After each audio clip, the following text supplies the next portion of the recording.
చూద్దాం. జగన్ పై రాయితో దాడి కేసులో పోలీసుల రిమాండ్ రిపోర్టులో సంచలన విషయాలు బయటకొచ్చాయి.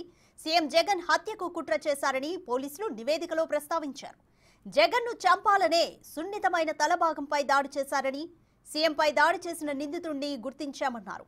కాల్ డేటా, సీసీటీవీ ఫుటేజ్లు కూడా నిందితుడి కదలికలు స్పాట్లో ఉన్నట్లు నిర్ధారణకొచ్చామన్నారు పోలీసులు. ఈ నెల 17న నిందితుడిని రాజరాజేశ్వరిపేటలో అరెస్ట్ చేసి సెల్ ఫోన్ను సీజ్ చేశామన్నారు.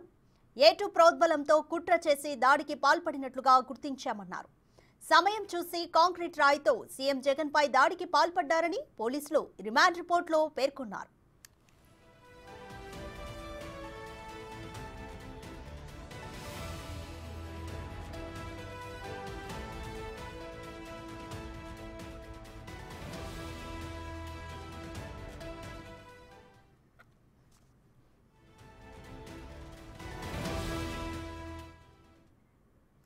మోర్ డీటెయిల్స్ మా ప్రతినిధి మల్లికార్జున్ అందిస్తారు.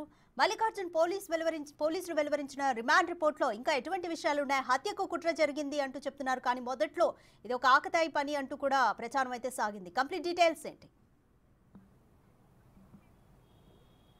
రాధిక, ఏదైతే రిమాండ్కు సంబంధించిన రిపోర్ట్ ఏదైతే కోర్టులో సబ్మిట్ చేశారో దాంట్లో సంబంధించిన రిమాండ్ రిపోర్ట్ ఒకసారి మనం చూసుకుంటే కనుక దాంట్లో కొన్ని సంచలన విషయాలు కూడా పోలీసులు దాంట్లో పేర్కొనడం జరిగింది. దానికి సంబంధించి ప్రత్యక్ష సాక్షుల సమాచారం మేరకు అంటే LW8 LW9 అంటే అక్కడ ఉన్న ప్రత్యక్ష సాక్షులను దాదాపుగా కూడా 40 నుంచి 50 మందిని పోలీసులు విచారించారు. దీంట్లో 8వ నెంబర్ సాక్షి అలాగే 9వ నెంబర్ సాక్షికి సంబంధించి ఏదైతే సమాచారం తీసుకున్నామన్నారో ఆ సమాచారాన్ని బేస్ చేసుకుని కూడా వీళ్ళు దర్యాప్తును అనేది కొనసాగించడం జరిగింది. ఈ సమాచారం మేరకు కూడా కొంత కాల్ డేటాను అక్కడ ఎవరైతే ఈ LW8 LW9 ఎవరైతే ఉన్నారో వాళ్ళిద్దరు సమాచారం బేస్ చేసుకొని అక్కడ ఉన్న కాల్ డేటాను కూడా వాళ్ళు పరిశీలించడం జరిగింది. అలాగే CCTV ఫుటేజ్ను కూడా పరిశీలించడం జరిగింది. ఈ పరిశీలనలో కూడా ఈ నిందితులు ఎవరైతే సతీష్ అని పేర్కొంటా ఉన్నారో A1గా సతీష్ని పేర్కొనడం జరిగింది. ఆ A1 సతీష్ అక్కడ టచ్లాడుతూ కూడా ఆ ఫుటేజ్లో కూడా కనిపించడం జరిగింది. ఇవి వేసి చేసుకున్న వాటిని కూడా తీసుకోవడం జరిగింది. అలాగే తమకు వచ్చిన సమాచారం మేరకు అన్ని ఆధారాలను కూడా మేము సేకరించినట్లుగా కూడా రిమాండ్ రిపోర్ట్లో పోలీసులు పేర్కొనడం జరిగింది. అలాగే 17వ తేదీన నిందితుడు ఎవరైతే ఉన్నారో సతీష్ని రాజేశ్వరిపేటలో కూడా మేము అదుపులోకి తీసుకొని అక్కడ ఉన్న ఫోన్ను కూడా సీజ్ చేసినట్లు కూడా రిమాండ్ రిపోర్ట్లో పోలీసులు అయితే పేర్కొనడం జరిగింది. అలాగే నిందితుడు ఎవరైతే A2గా దుర్గారావు అనే అతన్ని ప్రచారం చేస్తూ ఉన్నారు. A2గా ఉన్న అతను ఈ దానికి సంబంధించిన ప్రోద్బలం సతీష్పై చేశాడు.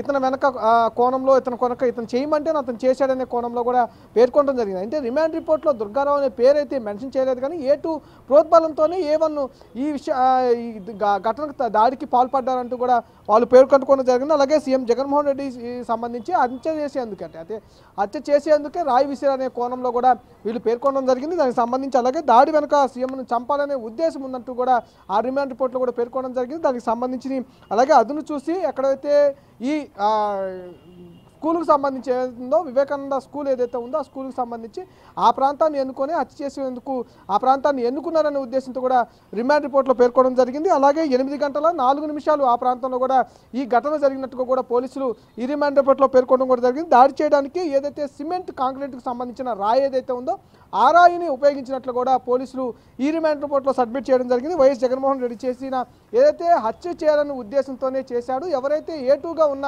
అతను ఎవరైతే ఉన్నారో A2గా ఉన్న ప్రోద్బలంతోనే A1 ఈ దాడికి పాల్పడ్డారంటూ కూడా రిమాండ్ రిపోర్ట్లో అయితే స్పష్టంగా వాళ్ళు పేర్కొనడం అయితే జరిగింది.